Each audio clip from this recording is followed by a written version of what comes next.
chickens. Okay, so I haven't done a video in a long time. I'm sorry about that, but sometimes life just gets to be too much. So I am messing up the camera. I'm getting on here today. It's Sarah. She's trying to let everyone know she's gonna lay an egg.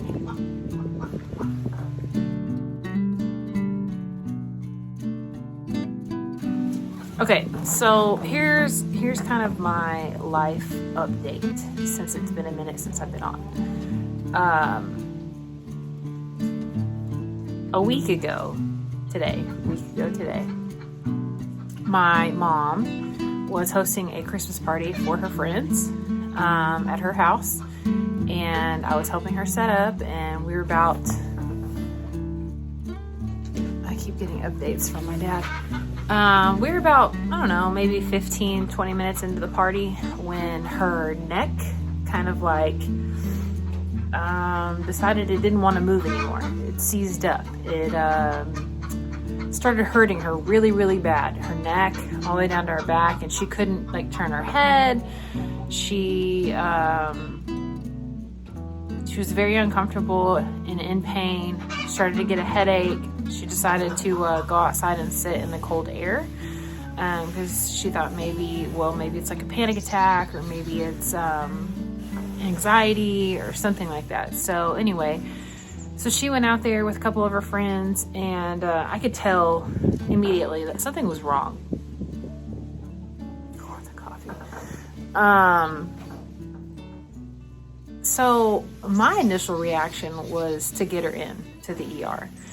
But there was a lot of people there, and I think she didn't want to leave the party, and she wasn't sure what it was at the time. So I let her stay for a little bit, but then it just kept getting worse. So we ended up calling 911. The paramedics came out, they checked her out, checked her blood pressure. It was high, but it wasn't like too concerning. But they just chalked it up to like an anxiety attack or a panic attack, and said that if she has any more pain in her neck, or severe pain in her head, to just bring her in or call them back and they would come get her. But she didn't want to go. So anyway, so we're trying to get the party back up and running and rolling, and the gift exchange and all that, and everyone's real concerned about her, and she's just like like whatever. So she's sitting there. I'm like, okay. So pain doesn't go away and actually gets worse. And at that point, I'm like, all right, we're done. Cutting the party short, and called my brother. And when he got there, we ended up taking her to Decatur Hospital, to the ER. And ironically, she was admitted into the same hospital room, as my dad was whenever he went in. My dad went in for his bilateral pulmonary embolism for his lungs on September 11th, 2022. And my mom went in November 11th, 2022. So it's been a rough couple of months with my parents. And then we were admitted to the same hospital room number 4. So anyway, so from then we got her checked in. They were looking her over. They got her, her vitals and all of that stuff. Decided to do a CT scan on her. And that came back with pretty alarming news that she has 2 brain aneurysms and like a lower brain bleed. So that's where the pressure, the headache, the pain is coming from. She did at this point have tingling in her hands and her toes. And so they were pretty concerned and decided to airlift her, helicopter her to a different hospital in Fort Worth. So they took her to Fort Worth, and we got her checked in, and my brother and I drove there. She flew there, and I stayed with her all night. My brother stayed for the most of the night, and Honestly, I don't even remember how long she was there. If she was there another night.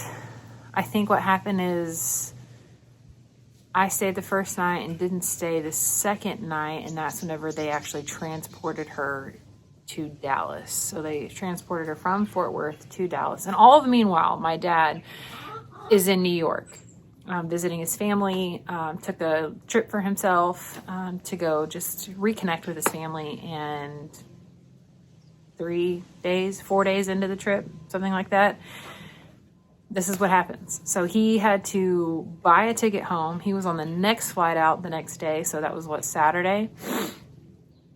So we're heading into like Sunday at this point. Maybe Saturday. Anyway, it's just been a whirlwind of emotions and nightmares. So anyway, so she is currently in Dallas in the ICU.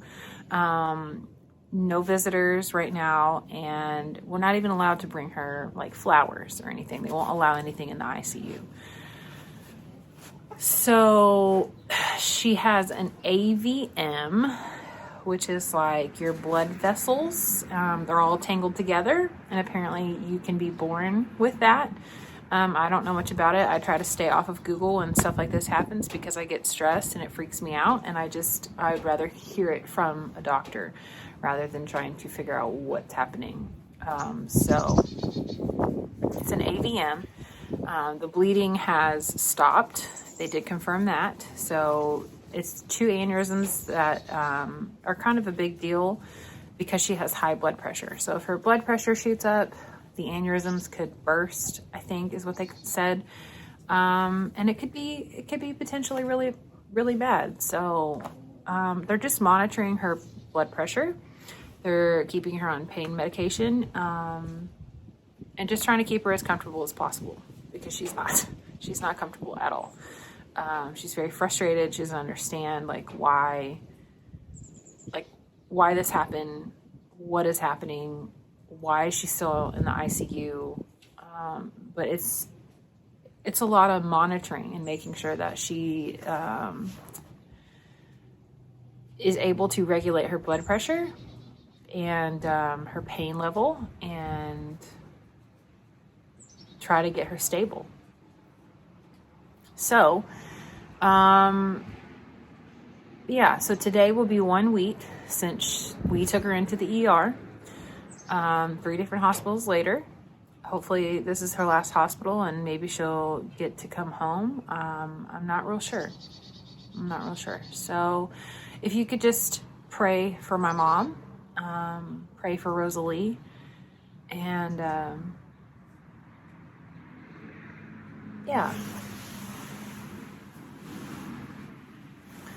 I don't really know what else to ask for other than to pray for my mom because she needs it right now. She needs it mentally. She needs it physically. We need God to heal her body. That's all there is to it. And give her the strength that she participates in the therapy, the physical therapy, the occupational therapy, and has that will and drive to keep going and to live and to find her inner strength to not give up. So that's where I've been. And the only reason I'm jumping on today is because without her, we were very dependent on her. So without her, our schedule has changed a little bit, and trying to adjust to not have her to lean on. So my husband and I are trying to just fill in the gaps and the pieces and try to get a game plan going on how this is going to look going forward. So because I am home for a little bit before I have to go pick up my kid from school, I figured I would jump on here and just give you guys an update on her, and then maybe kind of take you around the garden just because I haven't in a while. And recently we did have a freeze, and it took out a lot of my garden, a lot of it. it looks kind of sad right now, if I'm being totally honest. But there are still some things that are doing well, so I can go over that. I probably won't do too much just because my mind is in a completely different spot. My mind has not been obviously focused since last Friday, so yeah. As far as the secondary garden, that's why I have my little glove on. I only have one because my other one, I grabbed a thistle. No, is it thistle? What did I grab? I forget what it's called now. Oh man. Anyway, it's like this little plant has a massive root system, massively strong root system. But it's kind of speckly and it's real furry. Well, those furry things are not soft and fuzzy. They are definitely very pokey and fire-like. I grabbed one with a leather glove and it went right through my leather glove and stung me, and my hand felt like it was on fire for probably a good 20 to 30 minutes. What are those things called? I can't think of what it's called.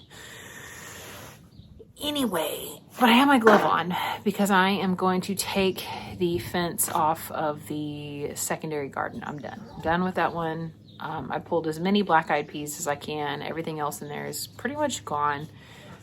So I'm gonna pull the fence so that way the chickens can have at it over there, because I know they're just dying to get over there.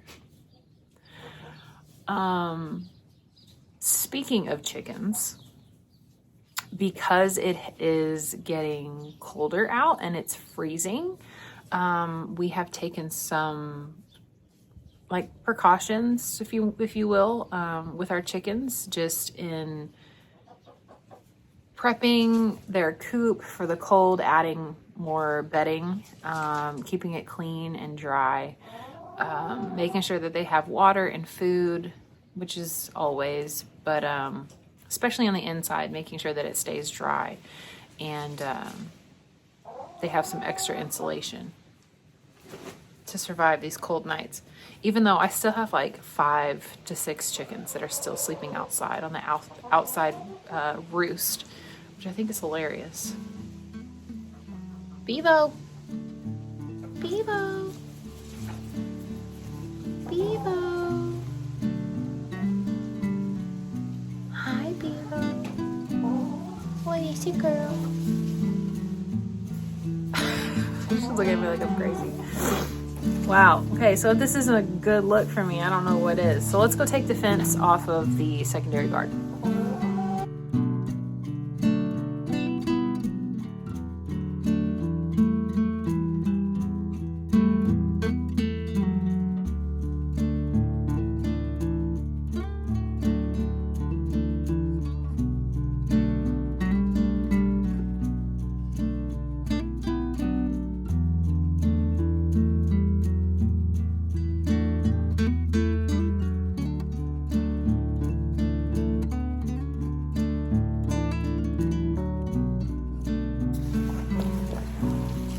Okay, so I'm not real sure how this is going to work.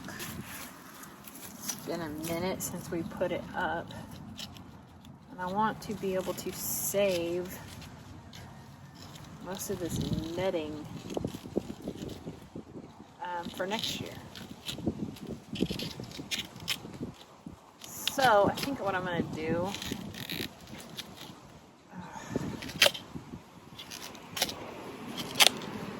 well, I was going to be gentle about it, but I don't want to. I've got no patience for that. There should be enough of it to where it shouldn't be too big of an issue. So I'm just going to go through and I'm going to take this,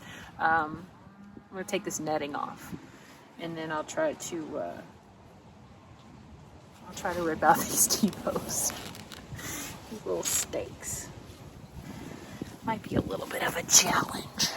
All right, so instead of making you watch me take off the netting of each individual one, cue time lapse.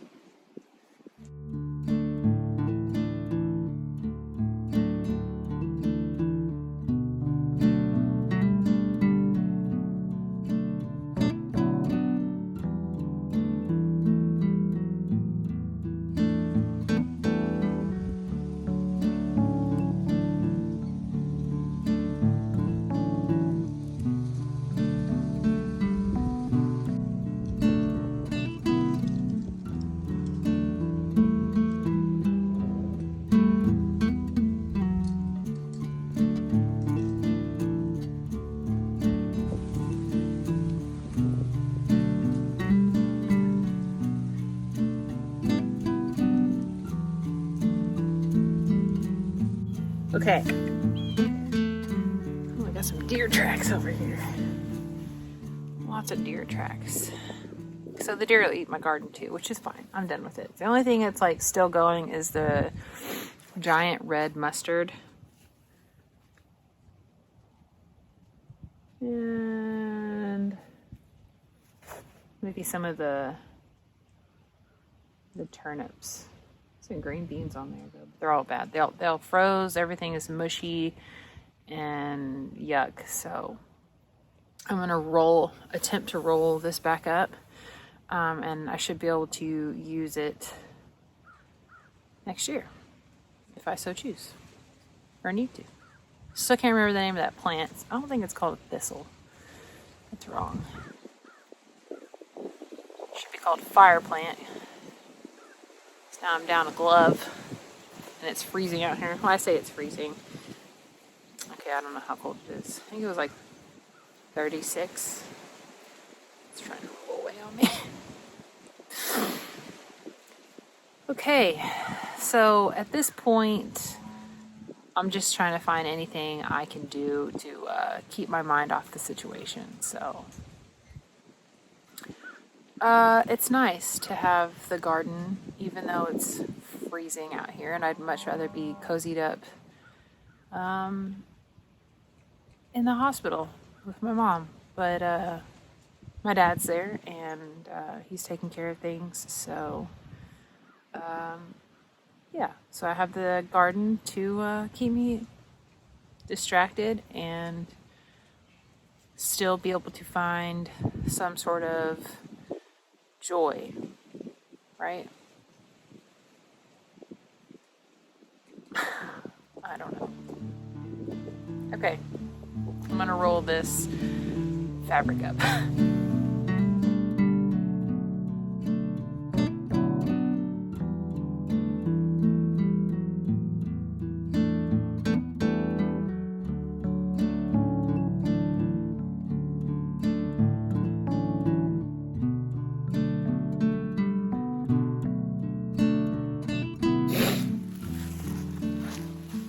Okay. It's not pretty, but it's off. So now I gotta figure out if I can get the little T-post out or not. And hopefully not break them, because it's something we can use, you know, next season. Oh, there we go. One.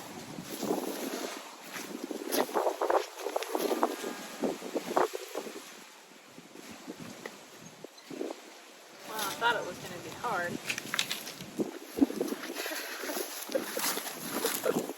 They're just pulling right out. All right. Since those were pretty easy, I'm going to go ahead and try to pull the rest of them out. Got a few more to go. And then, yeah, we'll go take a look at the other garden. How about that? My dad's constantly giving me updates as I'm filming this video. And it's a little hard. A little hard. Yesterday, I was at the hospital all day yesterday with her. Took the day off from work, went up there and just sat with her all day. My brother was there too yesterday, which is nice. But yesterday was my horticulture club meeting, and it was about hay bale gardening, and I really wanted to go.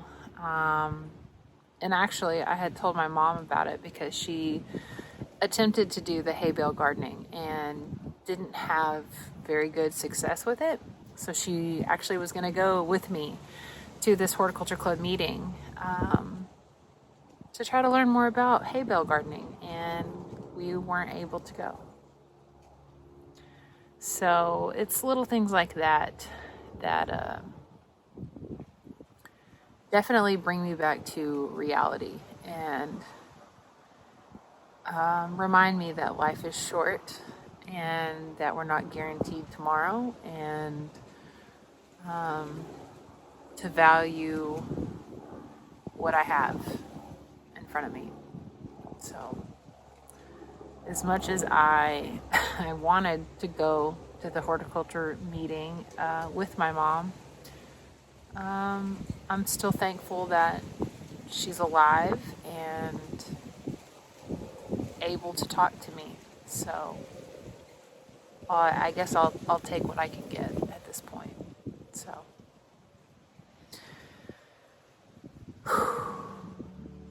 yeah, this is not easy. Okay, let's continue before the waterworks start.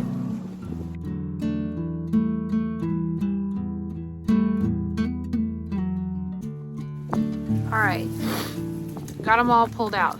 All the plastic ones. I have one metal one left. I don't know if I'll be able to get it out. So because these are plastic, I was gonna leave them outside, but because they're plastic, probably gonna have to bring them inside the shop. So I'm gonna go put these in the shop, put the fabric in the shop, and just kind of take a look. Probably pull this soaker hose out, wind up this hose, and then this area will be winterized, if you want to call it that. So yeah, let's keep going.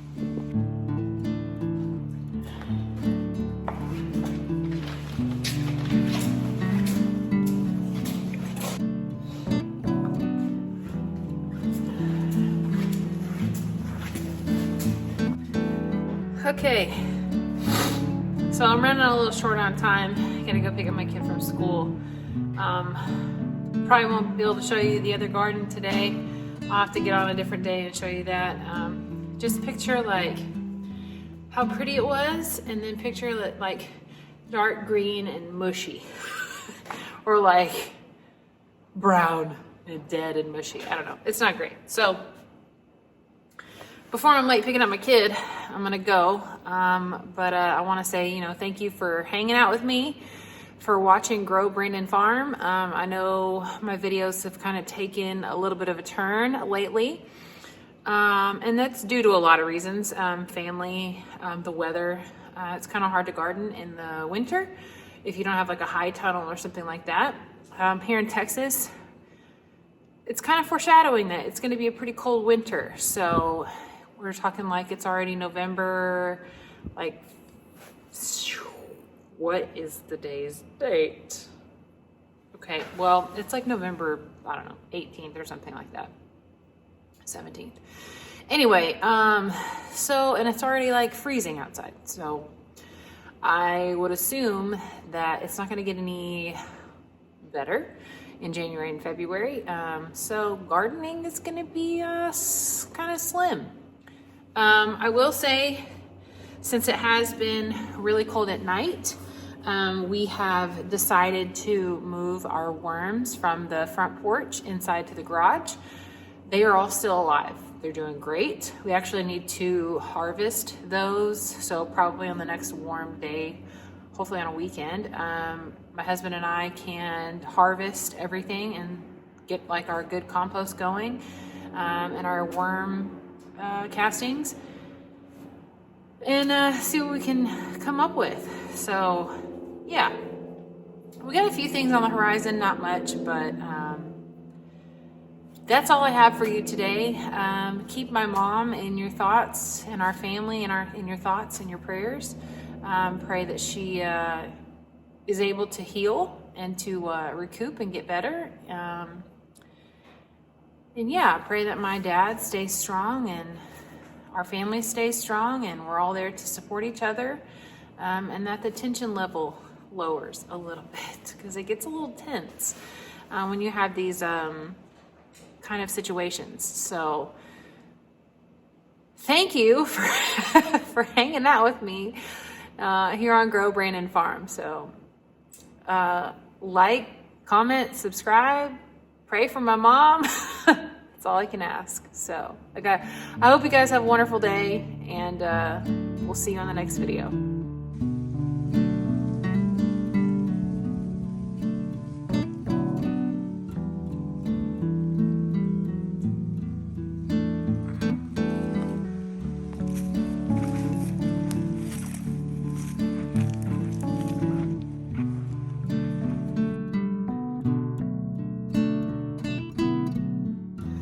Okay, so since you know I gotta do my freeze frame video, let's pull some hair out here so I look like I'm not like totally bald. There we go. Get my beanie on a little straight. Got my overalls. Let's throw one glove out. Smile and call it good. Here it is.